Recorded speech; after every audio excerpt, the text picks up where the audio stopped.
واہ واہ. حضرت انس روایت کرتے ہیں قال نعن نبی صلی اللہ علیہ وسلم زیدن و جعفرن و ابن رواحہ للناس قبل ان یاتیہم خبرہم. جنگ موتا پر حضرت نبی رحمت صلی اللہ علیہ وسلم نے صحابہ کو روانہ کیا. یہ 8 ہجری کو جنگ ہوئی ہے. مسلمانوں کی تعداد صرف 3000 اور ہرکل کے سپاہیوں کی تعداد 1 لاکھ. 3000 1 لاکھ کے مقابلے میں آئے. شام میں یہ جنگ گمسان کی لڑی جا رہی ہے. جنگ وہاں ہو رہی ہے اور حضور ہیں مدینے میں، اور آقا کریم یہاں بیٹھ کے جنگ کے واقعات سنا رہے ہیں. جنگ کے واقعات سنا رہے ہیں تو حضور نے ارشاد فرمایا کہ اخذ الرایۃ زید فاصیب. فرمایا جھنڈا اب حضرت زید نے پکڑ لیا. جھنڈا لشکر اسلام کا حضرت زید نے پکڑا ہے. پھر فرمایا کہ وہ شہید کر دیے گئے. ثم اخذ ابن رواحہ فاصیب. پھر فرمایا عبداللہ ابن رواحہ نے پکڑا جھنڈا. پھر فرمایا وہ بھی شہید کر دیے گئے. وعیناہ تذرفان. حضور یہ بیان کرتے جا رہے تھے اور آنکھوں سے آنسو ٹپک رہے تھے. پھر اس کے بعد حضور نے فرمایا حتی اخذ الرایۃ سیف من سیوف اللہ یعنی خالد بن الولید. فرمایا اب اللہ کی تلواروں میں سے ایک تلوار خالد بن ولید نے پکڑ لیا ہے. حتی فتح اللہ علیہم، یہاں تک کہ اللہ تعالیٰ نے ان کو فتح عطا فرما دی. بیٹھے مدینے میں ہیں، نظر کہاں ہے؟ جہاں موتا کی جنگ ہو رہی. یہ شام کے علاقے میں واقعہ ہے.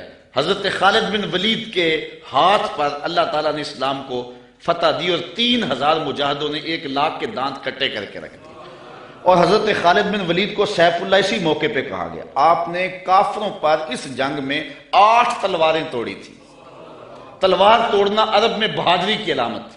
جو تلوار توڑتا اتنے لوگوں کو مارتا کہ اس کی تلوار ٹوٹ جاتی. اس جنگ میں 8 تلواریں توڑی حضرت خالد بن ولید. ساری زندگی حضرت خالد بن ولید کی آرزو رہی کہ میں بھی شہید ہو جاؤں راہ خدا میں، لیکن یہ ان کی آرزو پوری نہ ہو سکی، اس لیے کہ وہ اللہ کی تلوار تھے اور اللہ کی تلوار کو کون توڑتا. اس لیے حضرت خالد بن ولید رضی اللہ تعالیٰ عنہ ساری زندگی جو ہے وہ کسی جنگ کے اندر بھی نامراد نہیں ہوئے اور ناکام نہیں ہوئے. ایک موقع پر جبلہ بن احم کے مقابلے میں حضرت خالد بن ولید تھے. اس معاملے میں مسلمانوں کی پسپائی ہوئی. حضرت خالد بن ولید کو حضرت رافع بن عمر تائی نے کہا کہ اب ہماری قضا آ گئی. ان کا ایک افسر انہوں نے مارا اور انہوں نے یک بارگی حملہ کر دیا. مسلمانوں کی تعداد تھوڑی تھی. حضرت رافع بن عمر تائی نے کہا کہ اب ہماری موت آ گئی، اب ہماری قضا آ گئی. حضرت خالد بن ولید نے کہا کہ واقعی مجھے بھی یوں ہی لگتا ہے، چونکہ میں کسی جنگ میں ناکام نہیں ہوا اور پسپا نہیں ہوا، لیکن آج ہم پسپا ہو رہے ہیں. اس کی ایک وجہ ہے کہ حضور علیہ السلام کے مبارک بال میرے پاس تھے اور میں ٹوپی میں سیے ہوئے تھے اور ہر جنگ میں میرے ساتھ ہوتے تھے. آج میں ٹوپی گھر بھول آیا ہوں اور یہ مصیبت جو ہمارے اوپر پڑی ہے اس لیے کہ میرے پاس آج وہ حضور علیہ السلام کے معجز نما بال جو ہیں آج وہ موجود نہیں ہیں. لیکن بندہ مٹ نہ جائے آقا پہ تو وہ بندہ کیا ہے؟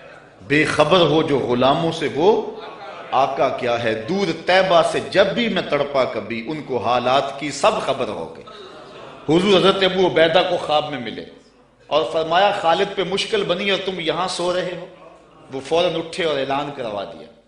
کہا جلدی تیار ہو جاؤ، حضرت خالد کی مدد کو پہنچنا ہے. راتوں رات لشکر تیار ہوا اور حضرت خالد بن ولید رضی اللہ تعالی عنہ کی مدد کے لیے لشکر چل پڑا. انہوں نے دیکھا کہ ایک نقاب پوش سوار ہے جو لشکر سے ہٹ کر کے چل رہا ہے.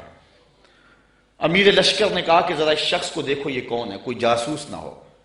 جب مجاہد اس کے پاس گئے اس نے کہا کہ پیچھے ہٹ جاؤ، میں کوئی غیر نہیں ہوں، میں حضرت خالد بن ولید کی بیوی ہوں. جب حضرت ابو عبیدہ نے اعلان کروایا نا کہ تیار ہو جاؤ کہ خالد پہ مشکل آ گئی ہے، تو میں نے سوچا کہ اللہ کے شیر پہ کبھی مشکل آئی تو تھی نہیں، یہ کیا ہو گیا؟ تو میں نے غور کیا تو ان کی ٹوپی گھر رہ گئی تھی. تو میں نے ٹوپی لی، میں ان کو ٹوپی دینے جا رہی.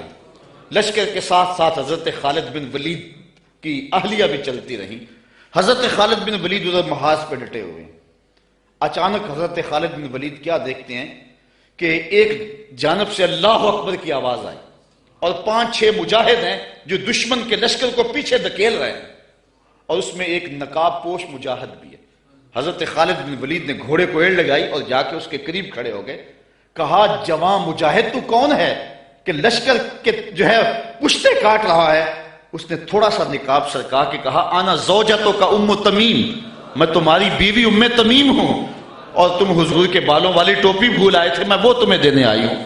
تو انہوں نے وہ ٹوپی ان کو پیش کی تو اللہ نے اسی دن حضرت خالد بن ولید کو فتح عطا فرمائی۔ یہ حضور علیہ الصلوۃ والسلام کے منہ مبارک کا موقع